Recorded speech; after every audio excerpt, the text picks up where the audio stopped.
ओम वंदे गौ मातरम। मित्रों, आज हम जिस तरह से कोरोना महामारी की चपेट में हैं, हमें कुछ बातें अपने आप को समझानी होंगी और समझनी होगी, क्योंकि किसी किसी को ये बीमारी एक बार हो रही है, फिर दूसरी बार भी हो रही है और तीसरी बार भी हो रही है। शुरुआती लक्षण तो वही दिखते हैं, सांस लेने में तकलीफ हो रही है और समाधान नहीं मिल रहा है, ऑक्सीजन कम पड़ रहा है वगैरह वगैरह। लेकिन आगे जब वही औषधि जो पहले उन्होंने खाई थी, वही काढ़े वगैरह वो लेते हैं, तो दूसरी बार में उनको काम नहीं करता है और उनको दूसरी तकलीफें बढ़ जाती हैं। मित्रों, इसके पीछे का कारण क्या है? पहली बार जो औषधि काम कर गई थी, दोबारा काम क्यों नहीं कर रही है, हम आपको ये भी बताएंगे और साथ ही इसका समाधान आपको कैसे करना है। क्योंकि कई बार क्या होता है, आप जो समाधान करते हो उसमें एक समस्या का तो समाधान हो गया, पर कोई दूसरी समस्या बड़ी खड़ी हो जाती है और ऐसी स्थिति में कई बार आपको समझ में नहीं आता। और रोग का नाम तो समान दिख रहा है, क्योंकि शुरुआती लक्षण समान है, सांस नहीं ले पा रही, फेफड़े जाम है, ऑक्सीजन की कमी पड़ रही है, तो आपको लगता है कि भाई वही समाधान हो जाना चाहिए, पर नहीं हो पा रहा है। इसके पीछे के कारण क्या है, लॉजिक क्या है, हम आपको वही बताएंगे। और मित्रों, इसी वीडियो के डिस्क्रिप्शन में आपको कोरोना नाम से पूरी प्लेलिस्ट हम देंगे, तो आप उसके वीडियो देखिएगा।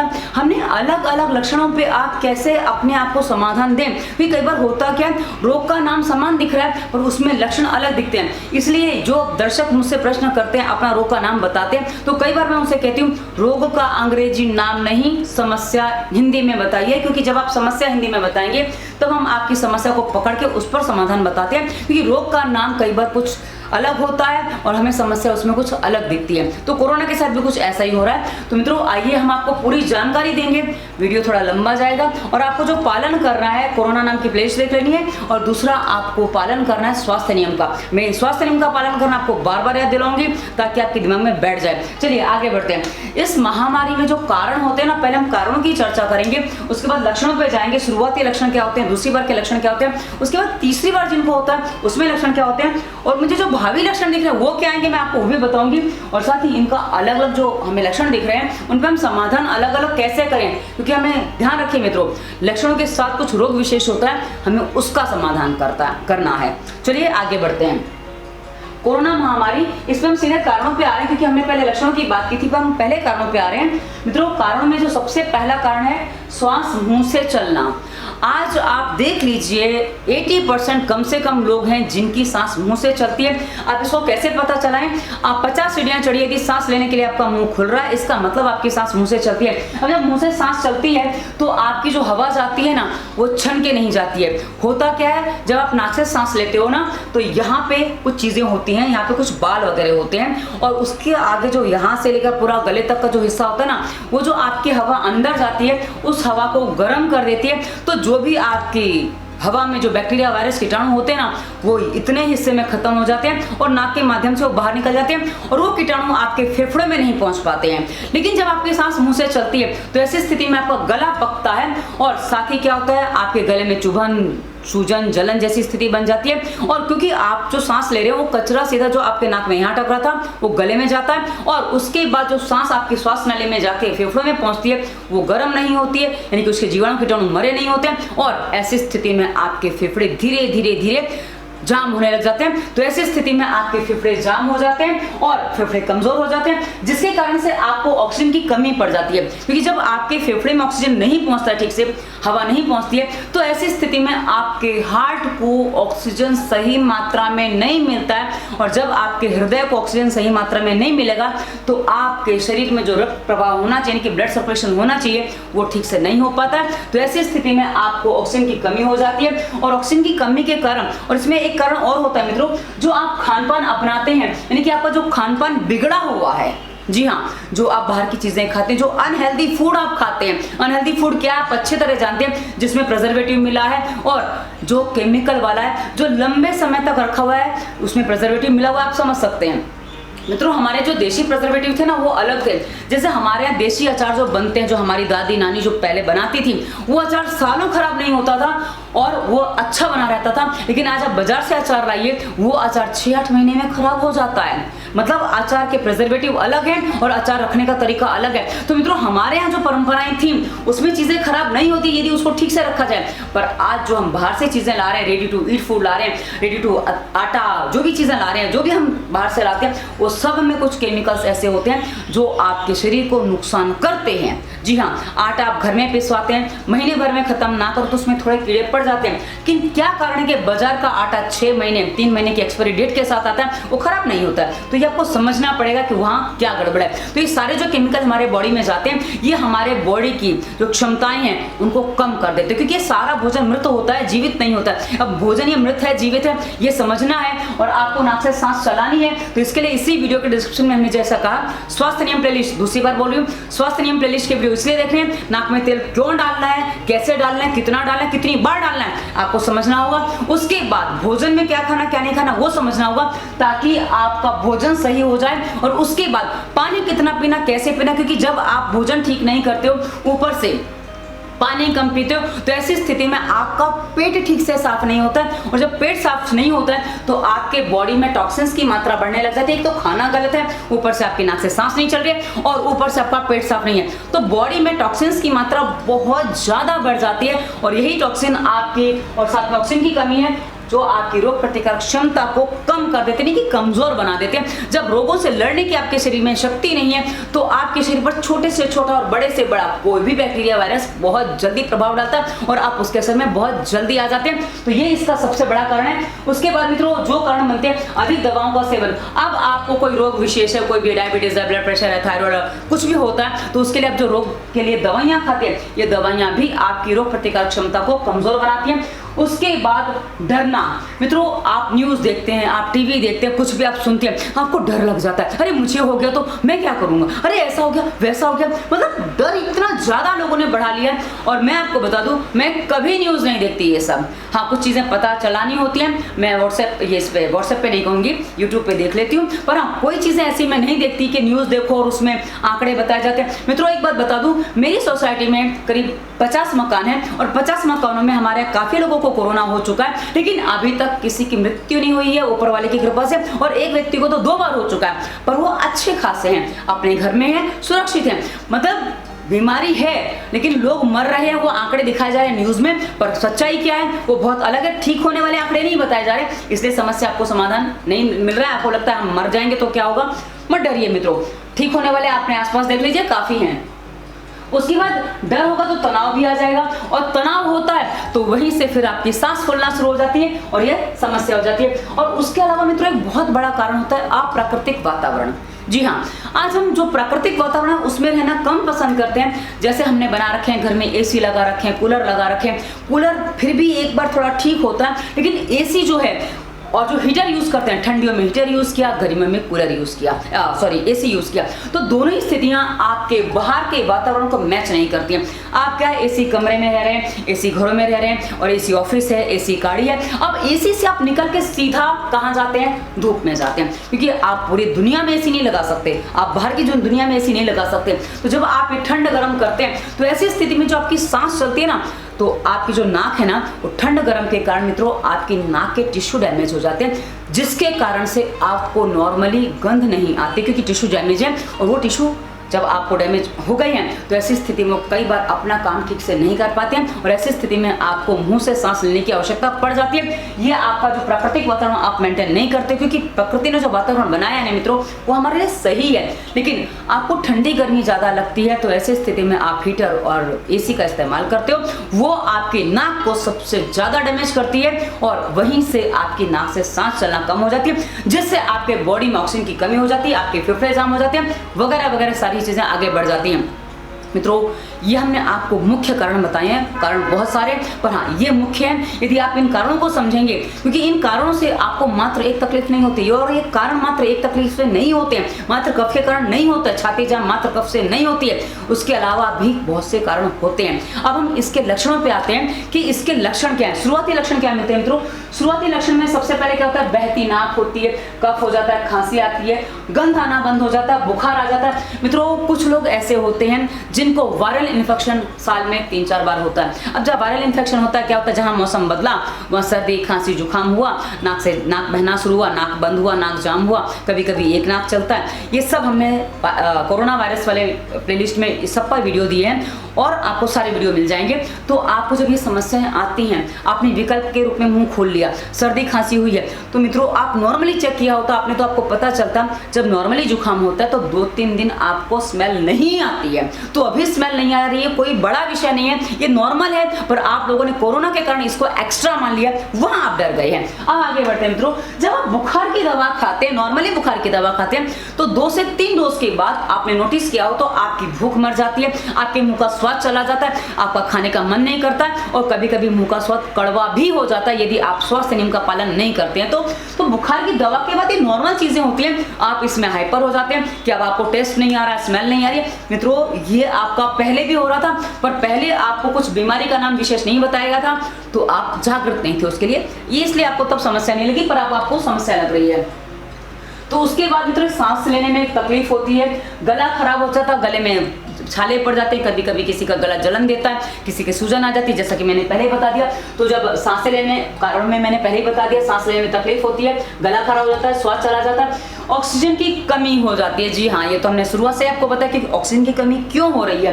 उसके वजह ऑक्सीजन की कमी होगी तो शरीर टूटना स्वाभाविक है, ऐसा लगेगा कुछ हो रहा है, शरीर में कुछ हो रहा है, शरीर में अलग अलग से वाइब्रेशंस होते हैं, एकदम शरीर हिल जाता है और ऐसी स्थिति में थकान होना बहुत मामूली चीज है। तो ये सारे इसके लक्षण हैं और ये लक्षण शुरुआती लक्षण होते हैं जब आपको शुरुआत में होता है। कफ होता है, अब मित्रों खांसी होती है। अब कफ वाली खांसी है तो मित्रों इलाज अलग है, सूखी खांसी है तो इलाज अलग है। ये आपको पहले समझना पड़ेगा कि आपको खांसी कौन सी है, आपके फेफड़े जाम क्यों हैं। तो हमने आपको शुरुआती लक्षण बता दिए। उसके बाद जब यह होता है तो आपको चलने बोलने में भी कष्ट होता है जब थोड़ा आगे बढ़ता है। तो मित्रों जो आपको शुरुआती लक्षण है जिसमें आपको कफ हुआ है, ध्यान से सुनिएगा मित्रों, आपको सर्दी है, आपके लक्षण बता दूं और थोड़े से, नाक से यदि आप वो साफ करते तो उसमें कफ निकलता है, आप जब खांसते तो कफ बहुत सारा बोलता है, कफ बाहर को भी आता है और आप उसको थूकते हो तो उसके ऊपर पानी डालोगे तो वो थोड़ा बह जाएगा, वो बहुत ज्यादा जोर से जम नहीं जाएगा। पर यदि आपका कफ खांसने के बाद निकलता है, सूखी खांसी है और जब कफ निकलता है जमीन में चिपक जाता है, तो मित्रों ये कफ नहीं है, ये आपके गले में जमने वाली खराश है। दोनों में अंतर है, बहुत मामूली सा अंतर है। खांसी पर हमने विशेष वीडियो दिया है, आपको कोरोना प्लेलिस्ट में मिल जाएगा, उसमें आप सुनेंगे तो आपको और अच्छे से स्पष्ट हो जाएगा कि खांसी को आप कैसे और स्पष्टीकरण करें, उसको और विस्तार से सुनिएगा। अब मित्रों यदि आपको कफ वाली खांसी है तो आपको समाधान क्या करने हैं मित्रों, इसमें आप स्वास्थ्य नियम का पालन तो पूरा करना, नाक में तेल डालना और पानी बढ़ाना और भोजन सही करना, वो आपको पूरा करना है। उसके अलावा आपको जो काढ़े वगैरह पीने हो, किस किस चीज के पीने वो आपको बता दूं। आपके काढ़े में चीजें होंगी काली मिर्च, दालचीनी, लौंग, इलायची, सौंठ, अदरक, उसके अलावा तुलसी, नीम, पीपली, मुलैठी, ये सब चीजें आपके काढ़े में पड़ सकती हैं। अब मित्रों कितना लेना है, क्योंकि हम आपको ऐसे नहीं बताएंगे कि आप सारी चीजें मिला लो, कल सही नहीं उपलब्ध है, सारी चीजें नहीं उपलब्ध है, कोई बात नहीं। इसके अलावा अदरक भी है, सौंठ हमने ले ली इसलिए अदरक नहीं बोला था, तो आप इन चीजों को मिला के काढ़ा बना सकते हैं। आपको क्या करना है, सूखी सारी चीजें हैं ना, तो इनको एक काम करिए, इकट्ठा रख लीजिए और उसमें 1 से 2 ग्राम, डिपेंड करता है आपकी कंडीशन क्या, 1 से 2 ग्राम चम्मच उसमें डालिए अपने पतीले में, पानी डाल के उबालिए। जितना पानी, 1 कप पानी लीजिए, 2 कप पानी लीजिए, उसको 1 कप बना लीजिए, उसको आप पी सकते हैं। इसमें थोड़ा सा गुड़ डाल के आप पियेंगे तो ये आपको और अच्छा काम करेगा, क्योंकि गुड़ जो है वो गर्म पड़ जाता है इसमें, तो आपको अच्छे से कफ निकालने में आपकी सहायता करता है। अब जिनको कफ जाम ऐसा लग रहा है तो क्या करें, एक काम और कर सकते हैं आप, कफ जाम लगे तो एक कांच की बोतल लीजिए, कांच की बोतल लेनी है, उसमें आपको पानी भरना है, गर्म भरना है, ढक्कन अच्छे से बंद कर दीजिए, खुलना नहीं वरना आप जल जाएंगे। तो आप उस कांच की बोतल में गर्म पानी भर लीजिए और कांच की बोतल में ही भरना है, आप वो वाटर बैग इस्तेमाल नहीं करेंगे, उसका और उसका असर अलग है। अब उसके बाद आपको क्या करना है, चेस्ट पे पहले आपको एरंडी का तेल लगा लेना है, एरंडी का तेल या देसी घी हो कोई भी लगा लीजिए, उसको लगा के उसके बाद उसको आप रोल करके घुमाएंगे। आपके पास कोई है उसको बोलो, वो घुमा देगा, आपको अच्छी सहायता मिल जाएगी। उसको रोल करके घुमाइए और यदि आपके बॉडी में यानी कि आपके फेफड़ों में कफ है तो 2 बार ये क्रिया आप करेंगे, 2 बार ये करेंगे, यानी कि आधा घंटा करीब 2 बार ये करेंगे, घुमाएंगे, तो इससे आपका कफ बहुत जल्दी खुल जाएगा। आपको पता चल जाएगा कफ है और आप उसका इलाज कर सकते हैं। और यदि आपकी छाती नहीं खुल रही है, यानी कि इससे नहीं खुल रही है, आपको कफ नहीं निकल रहा है, तो इसका मतलब समझ लीजिए आपकी छाती में कफ नहीं है, आपको जो नाक से ठीक से सांस नहीं चल रही उससे प्रॉब्लम है। तो कफ है नहीं, आपको कैसे समझना है, आपको पता चल गया होगा। तो उसके बाद आपको ये इलाज करना है, काली मिर्च, दालचीनी, लौंग, इलायची सब आपको लेना है। और उसके बाद मित्रों आपको कफ है तो आपको लेना हल्दी वाला दूध। क्या करना है, आपको दूध को गर्म करना है, उसमें 1 चम्मच हल्दी अच्छे से डालिए, करीब 2 से 3 ग्राम आप हल्दी ले सकते हैं, यदि ले पाए तो, नहीं तो 1 ग्राम ले लीजिए, जितनी लेते बने उतनी ले लीजिए। और हल्दी दूध में डाल दीजिए, गर्म दूध में हल्दी आपको डालिए। उसके बाद दूध आपको फेंटना है, पीने लायक ठंडा करिए। उसके बाद इसको आप ऐसे ही पी जाएंगे, इसमें आप मीठा नहीं मिलाएंगे, क्योंकि गर्म दूध है, शहद मिला नहीं सकते, वरना हम आपको शहद बता देते हैं। लेकिन ठंडा दूध में शहद मिलाया जाता है, गर्म में आपको शहद नहीं मिलाना है। और आप चीनी वगैरह कुछ भी मिलाएंगे वो आपके लिए हानिकारक है। आप बोलेंगे गुड़ से कभी कभी दूध फट जाता है, इसलिए हम गुड़, आप काट के गुड़ खा सकते हैं, पर उसमें मिलाना नहीं है। गुड़ अलग खाइए और उसमें दूध पीजिए, इस तरह से आप कर लीजिए, वो भी आपको काम करेगा। तो आपको हल्दी वाला दूध पीना है जब आपको कफ वाली समस्या, और आप खूब चबा के चने खाइए। जी हाँ, आपको चने खाने, एक बार आपने गुड़ चना ले लीजिए, एक बार उसको मुंह में रखिए, उसको खूब अच्छे से चबाना है। ये जब चने चबाएंगे ना, इससे क्या हुआ, आपके पूरे इस अंग की एक्सरसाइज हो जाती है मित्रों।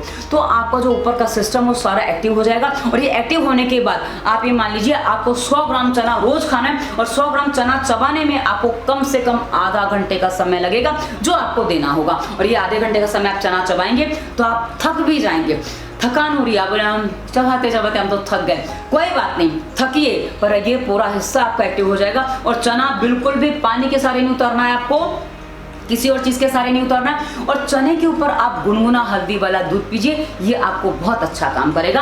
तो ये आपके कफ को भी निकालेगा, आपको एनर्जी भी देगा, ऊर्जा भी देगा, क्योंकि चना जो है ना घोड़ा खाता है, और घोड़ा हमेशा तंदुरुस्त रहता है, इसलिए हॉर्स पावर कहा जाता है। तो आपको चना खाना है, आपको यदि कफ के कोरोना वायरस का समाधान करना है। आशा है कोई सारी बातें स्पष्ट हो गई होंगी। अब मित्रों, लोगों ने गलतियां कहाँ की हैं, जब जिनको दोबारा कोरोना हो रहा है उन्होंने गलतियां कहाँ की हैं, उन्होंने स्वास्थ्य नियम का पालन नहीं किया, उन्होंने सही से पानी नहीं पिया, जिससे उनके बॉडी में अब गर्मी बढ़ रही, क्योंकि आगे के जो लक्षण आ रहे हैं ना, चलने बोलने में कष्ट, थकान, घबराहट, बेचैनी, इसके अलावा मित्रों उल्टी, दस्त, कब्ज और सूखी खांसी। उल्टी होती है, आपने उल्टियां जो होती है वो देखो कैसे उल्टियां होती हैं आपको, कि उल्टी हो रही है, उल्टी में कुछ निकल नहीं रहा है, और जो निकल रहा है, जो खाया पिया वो तुरंत निकल जाता है, आधे पौने घंटे में निकल जाता है, पानी पियो तुरंत उल्टी हो जाती है, और कुछ भी खाओ तो उल्टी हो जाती है, यानी कि पेट में कुछ टिकने को तैयार ही नहीं हो रहा। मित्रों, आपकी स्थिति ऐसी, इस स्थिति को एसिडिटी आप जान सकते हैं, अम्ल पित्त के नाम से जाना जा सकता है इसको। और उधर वो प्लेलिस्ट में हमने अम्ल पित्त पर विस्तार से वीडियो दिए, यदि आप उनको समझेंगे तो आपको पता चल जाएगा कि आपकी स्थिति क्या बन रही है। ये सारी प्लेलिस्ट मैं डिस्क्रिप्शन में आपको दे दूंगी, उधर की भी दे दूंगी, ताकि आपको समझने में आसानी हो, उसमें आपको इस पर वीडियो मिल जाएगा। तो मित्रों, जो उल्टी हो रही है उसमें स्थिति आपकी बनी कि खाया पिया कुछ भी टिकता नहीं, सब निकल रहा है, तो आप ऐसी स्थिति में आप एक काम करेंगे। अब आपको कफ नहीं है, ध्यान से सुनिएगा, अब आपको कफ नहीं और कफ है, तो मित्रों अब आपको स्वास्थ्य नियम का ही पालन करना होगा। और आप दूध अभी नहीं ले सकते, तो आपको एक चित्रकादी वटी आती है, पतंजलि की मिल जाएगी, तो आप चित्रकादी वटी का सेवन करिए। चित्रकादी वटी, आराम से नाम बोल दिया मैंने, उसका सेवन करिए।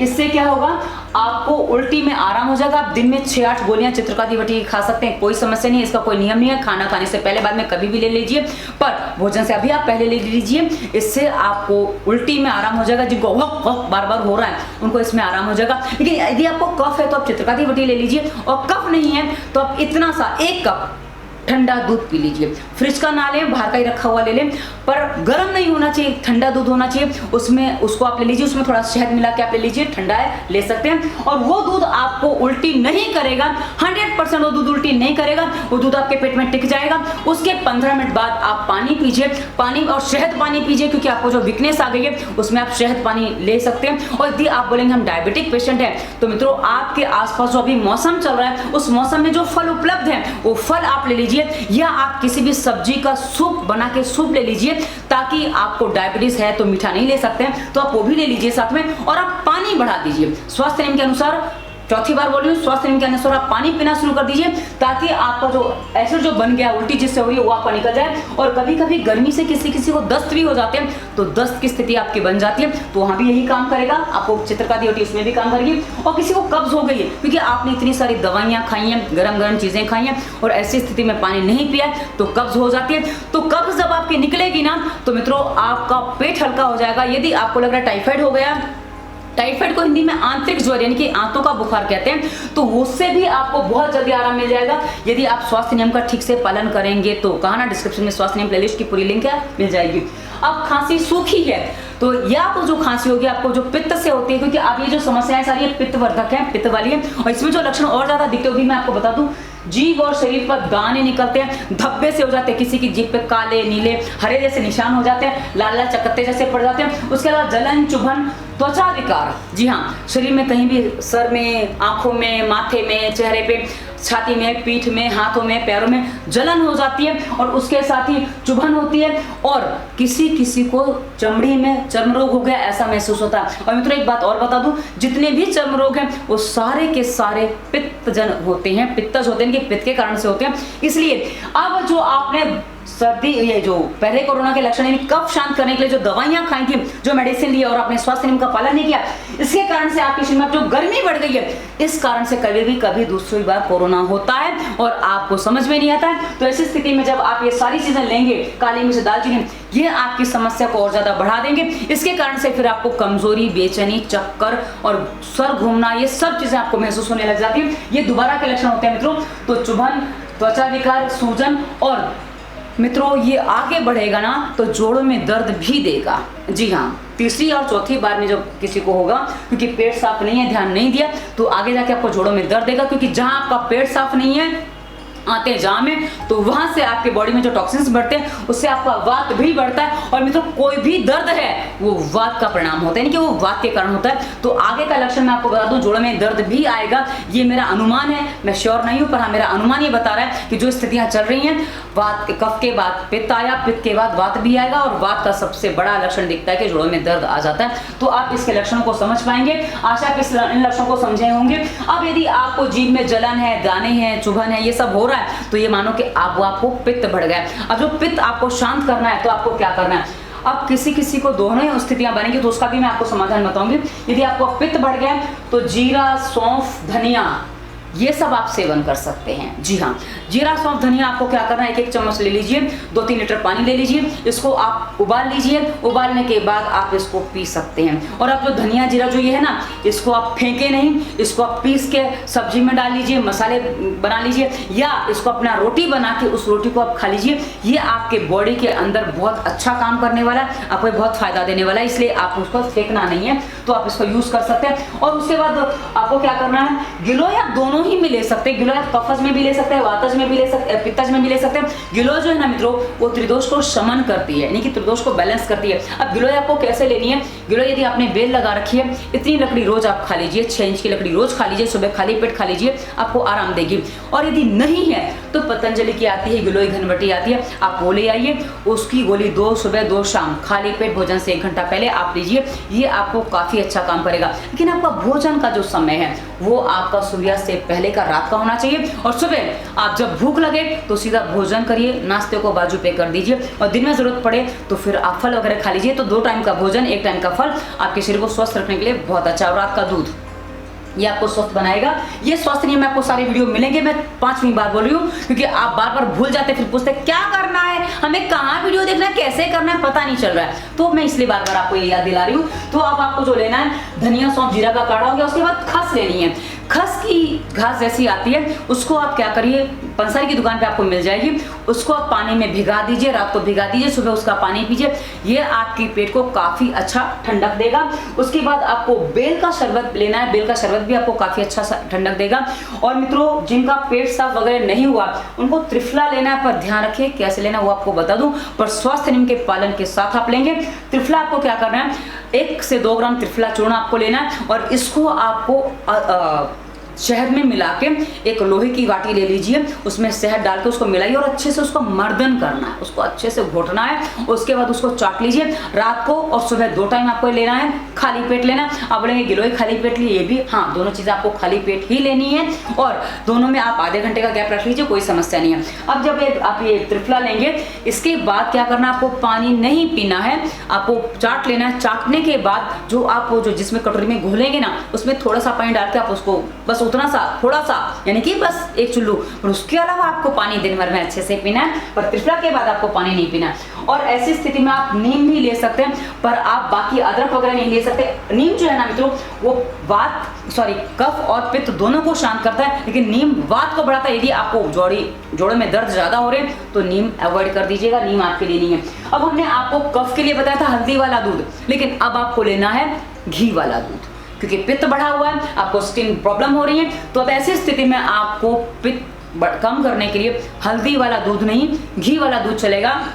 क्या करना है, गर्म दूध में जो 10 ग्राम घी डाल लीजिए, 2 से 3 चम्मच डाल सकते हैं, क्योंकि मैं तो 30-40 ग्राम डाल के भी पी लेती हूँ, पर आपकी स्थिति वो नहीं है तो 10 से 20 ग्राम घी आपकी आवश्यकता के अनुसार, आपको 10 नहीं होने चाहिए, आप डालिए और उस दूध को फेंटिए फिर वापस, और वो फेंट के आपको पीना है। ये आपके पित्त को शांत करेगा, ये आपकी जलन में शारीरिक चीजें शांत करेगा, यदि आप इसको स्वास्थ्य नियम के पालन के साथ करते हैं तो मित्रों ये हमने आपको बता दिए कि क्या प्रयोग आपको करने हैं। उसके अलावा यदि आपको अब पित्त बढ़ा है तो आपको गन्ना चूसना है। जो हमने आपको चना खिला के काम करवाया था ना कफ में, वो आपको पित्त में गन्ना चूसना है। गन्ने का रस नहीं चलेगा, गन्ना चूसना है। गन्ना आप कैसे चूसेंगे, गन्ना ले आइए, 1 मीटर का जितना गन्ना आप रोज चूसिए, ये आपके इस अंग को एक्टिव कर देगा, अच्छे से एक्टिव करेगा, जो आपके मस्तिष्क को भी एक्टिव करेगा, जो आपके सारे अंगों को खोलेगा, और आपको जो स्मेल नहीं आ रही थी, जो आपको स्वाद नहीं आ रहे थे, उन सब में ये सहायता करेगा। गन्ना जो है आपके लीवर के लिए बहुत अच्छा होता है, तो आपको गन्ना हमेशा खाना चाहिए। और दांतों के लिए अच्छा होता है, अपने ब्रेन के लिए अच्छा होता है, क्योंकि गन्ना जब चबाते हैं ना, चूसते हैं ना, तो उसमें जो हिलता है वो पूरा वाइब्रेशन देता है और आपके पूरे सिस्टम को, अपर सिस्टम को सही कर देता है, कफ वगैरह सब निकल जाता है यदि जाम है तो। अब मित्रों किसी को दोनों साथ में है, जी हाँ दोनों साथ में है, कफ भी है और वात भी, पित्त भी है, तो ऐसी स्थिति में आपको क्या करना है, अश्वगंधा है, शतावर है, शिलाजीत है, इनका सेवन करना है। ये दोनों को शमन करने में आपकी सहायता करेंगे। और गिलोय आप तब भी ले सकते हैं, पर अब आप नीम नहीं ले सकते, दोनों साथ में है तो नीम नहीं लेना है, तुलसी नहीं लेना है, क्योंकि आप कफज में तुलसी ले सकते हैं, पर यदि कफ वाला है, पर अब आप तुलसी नहीं ले सकते क्योंकि इससे आपकी गर्मी बढ़ा देगा। तो अब आपको क्या करना है, यदि आपका बुखार उतर जाता है, क्योंकि ऐसी स्थिति में आप बुखार नहीं उतार सकते, यदि कफ का प्रॉब्लम है ना आपको तो बुखार नहीं उतार सकते, और पित्त का प्रॉब्लम है तो आपको सीधा बुखार उतारना होता है। दोनों में बहुत अंतर है मित्रों। यदि ये कफ का प्रॉब्लम है, कफ के कारण आपको कोरोना हुआ, आप बुखार उतार देते हो ना मित्रों, तो ऐसी स्थिति में आपका कफ नहीं निकल पाता है, तो आपकी समस्या बढ़ जाती है। और हमने बुखार पर जो वीडियो दिया उसमें हमने स्पष्ट कहा है कि पहले आप बुखार के कारण को समझिए, बुखार का कारण आप समझेंगे तो उस कारण को दूर करिए, बुखार अपने आप ठीक हो जाएगा, क्योंकि बुखार अपने आप में कोई रोग नहीं है, बुखार किसी रोग का परिणाम है। आप हाथ घिसिए, बुखार गर्म हो जाते हैं। तो वैसे ही मित्रों आपके बॉडी में कफ हो गया, आपको बॉडी में कहीं पेन है, सर में दर्द है, बॉडी में पेन है, या कहीं तो कान में दर्द है, दांत में दर्द है, थक गए हो, या कुछ और हो गया, कुछ भी टेंशन हो गया, ऐसे में भी कभी कभी बुखार आ जाता है। तो बुखार का कारण ढूंढिए, उसका समाधान करिए, बुखार का समाधान मत करिए। आपको जो जलन चुभन हो रही है उसका समाधान करिए, बुखार अपने आप ठीक हो जाएगा। और उसके लिए हमने सारी चीजें आपको बता दी। अब आपको प्राणायाम कौन कौन से करने, क्योंकि प्राणायाम किए बिना आप जल्दी ठीक नहीं हो पाएंगे, और जल्दी ठीक हो भी गए तो आपकी रिकवरी नहीं होगी, मतलब आप नॉर्मल नहीं हो पाएंगे। तो उसके लिए मित्रों आपको, यदि आपको अभी कफ की स्थिति बनी हुई है तो ऐसी स्थिति में आपको जो प्राणायाम करना है, सूर्य भेदी प्राणायाम करना है। पहले तो भस्त्रिका करना है, भस्त्रिका आप सांस जोर से ले सकते हैं। हमारे इसी वीडियो के डिस्क्रिप्शन में हमने अगली प्लेलिस्ट आपको संपूर्ण प्राणायाम की भी दी है, संपूर्ण प्राणायाम प्लेलिस्ट आपको मिल जाएगी। उसमें आपको हमने प्राणायाम बताया कौन सी प्रकृति वाला कैसे प्राणायाम करें। आपको भस्त्रिका करनी है जोर से सांस लेके, आप थोड़ा जोर से करेंगे, कितना जोर से करना है आप वीडियो देखेंगे आपको पता चल जाएगा। उसके बाद मित्रों आपको करना अनुलोम विलोम प्राणायाम, वो भी थोड़ा सा गति से कर सकते हैं आप। कपालभाति, बाह्य प्राणायाम, अग्निसार सारी क्रियाएं कर सकते हैं, क्योंकि आपको कफ है तो ये सारी अग्निसार क्रिया आपकी बॉडी में हीट बढ़ाएगा, जो आपके कफ को निकालने में आपकी सहायता करेगा। मित्रों 102 डिग्री तक बुखार हो तो आपको डरने की आवश्यकता नहीं होती है, उसके आगे डर होता है, तब तक तो कफ पिघलना का ही काम करता है। अच्छा, उसके अलावा सूर्य भेदी प्राणायाम आपको करना है। सूर्य भेदी प्राणायाम कैसे होता है कि आप बाईं नाक को बंद करिए, हाँ ये बाईं है, मैं कंफ्यूज हो रही थी, तो बाई नाक को बंद करिए, दाएं से सांस भरिए, राइट से सांस भरना है और लेफ्ट से छोड़ देना। ये सूर्य भीति प्राणायाम है। ये आप 5 मिनट करिए, इससे आपके बॉडी में गर्मी बढ़ेगी, बुखार थोड़ा बढ़ सकता है, पर बुखार हो तो प्राणायाम ही नहीं करना होता है, बुखार उतर जाए तब प्राणायाम किया जाता है। तो ये आपके बॉडी में जो आपको थकान है, कफ है, उसको निकालने में आपकी सहायता करेगा। और उसके बाद आपको करना है लिंग मुद्रा। लिंग मुद्रा कैसे की जाती है, ये देखिए, उंगलियों को ऐसे फंसा दिया और अंगूठा, लेफ्ट हैंड का अंगूठा आपका ऐसे खड़ा रहेगा। ये लिंग मुद्रा है। इसको आपको बहुत जोर से नहीं पकड़ना है, बस नॉर्मली ये मुद्रा आप लगा लीजिए। उस मुद्रा में आप आधे घंटे रहेंगे। आप देखेंगे यदि आपकी नाक बंद है, कफ जाम है, वो सब आपका धीरे धीरे खुलने लगेगा। ये मुद्रा ही खाली करने से आप प्राणायाम नहीं कर पा रहे हैं, कोई बात नहीं, ये मुद्रा कर लीजिए। ये मुद्रा भी आपको काफ़ी अच्छा काम करेगी। उसके बाद मित्रों एक मुद्रा और होती है, मुष्टि मुद्रा कहते हैं। उसमें आपको ऐसे करके बहुत कस के, बहुत जोर से, ये मैं एक्यूप्रेशर कहूँगी, इसको मैं मुद्रा नहीं कहूँगी। आपको क्या करना, जोर से कस दीजिए दोनों हाथों को। आप देखिए मेरे हाथों पे कितना प्रेशर है। इस तरह इसको कसेंगे, इससे आपके पूरे बॉडी में एक वाइब्रेशन होगा, उसको आप महसूस करिए। और ये आप 10, 20, 30 सेकंड से ज़्यादा नहीं कर पाएंगे। रिलैक्स करिए, वापस पकड़िए, वापस रिलैक्स करिए। इस तरह से आप इसका अभ्यास करेंगे तो ये आपको बॉडी की थकान, आपको जो बॉडी में ठंडक आ गई है उसमें सब में राहत देगा। तो आप इसको करिए, ये आपको काफ़ी अच्छा काम करेगा। और यदि आप बुखार नहीं है तो थोड़ा गतिमान व्यायाम आप कर सकते हैं। हमारी हलन चलन व्यायाम प्लेलिस्ट है, उसमें आपको इस पर वीडियो मिल जाएंगे। तो आपको डिस्क्रिप्शन के सभी वीडियो देखने यदि आपको ठीक से ठीक होना है तो। उसके बाद मित्रों जिनको गर्मी बढ़ गई है, जी हाँ, गर्मी बढ़ गई है, तो आपको चंद्र विधि प्राणायाम करना। चंद्र विधि प्राणायाम में क्या होता है कि आप लेफ्ट से सांस लेंगे, यानी कि बाईं तरफ से सांस लेंगे और राइट से छोड़ेंगे। कैसे करना है, सांस लिया, छोड़ दिया। आपको संपूर्ण प्राणायाम प्लेलिस्ट में लिंक मिलेगा। उसके बाद शीतली शीतकारी प्राणायाम कर, शीतली शीतकारी प्राणायाम करने, ये कैसे हैं, आपको ऐसे करके ये प्राणायाम में आता है, आपने देखा होगा। संपूर्ण प्राणायाम में सारे वीडियो मिलेंगे आपको। मैं बार बार इसलिए कहती हूँ, कई बार आप भूल जाते हो। उसके बाद मित्रों काकी मुद्रा, ये मुद्रा प्लेलिस्ट में आपको मिलेगा। काकी मुद्रा कैसे होती है,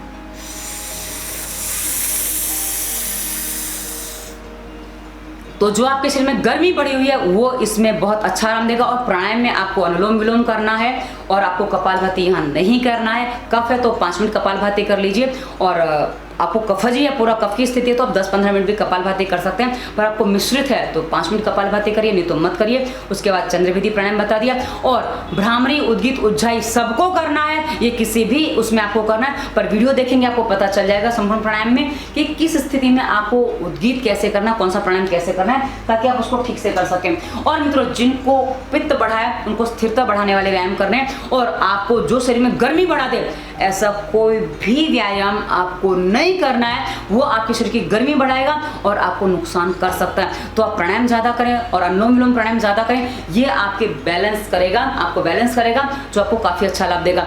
और मित्रों शीतली शीतकारी और ये जो आपको प्राणायाम करें कितने कर रहे हैं ये आपकी स्थिति पर निर्भर करता है। शीतली शीतकारी करना है तो आप ये देख लीजिए, आपके पेट में ठंडक आ जाए, सर में ठंडक आ जाए, उतना आपको करना है। भ्रामरी कितना करना है, तो भ्रामरी सर में ठंडक देता है उतना आपको करना है। तो ये आपको 2 मिनट में होगा, 5 मिनट में होगा, 10 मिनट में होगा, हम वो नहीं कह सकते हैं। आप कैसे करो, कितनी लंबी सांस है, सब उस पर डिपेंड करता है। तो मित्रों ये हमने आपको सामान्य समाधान पूरा बताया है। आप कहा शुरुआत में बता दिया, कोरोना नाम की प्लेलिस्ट आपको डिस्क्रिप्शन में मिल जाएगी और उसमें हमने आप विस्तार से वीडियो दिए, उनको भी देख लीजिए, जो आपकी पूरी सहायता करेंगे। मित्रों आप बिना दवा के भी अपने आप को ठीक कर सकते हैं, बड़ा विषय नहीं है। और डर सबसे पहले आपको निकालना होगा। यदि आप डर निकालने में कामयाब हो जाते हैं तो ये रोग आपको परेशान नहीं कर सकता।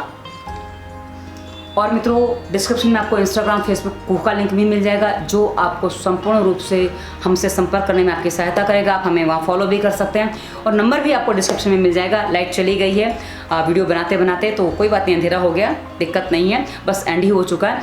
तो डिस्क्रिप्शन में नंबर भी मिल जाएगा, आप हमसे कहीं भी संपर्क कर सकते हैं। और वीडियो कैसा लगा उसे बताइएगा। धन्यवाद। वंदे मातरम।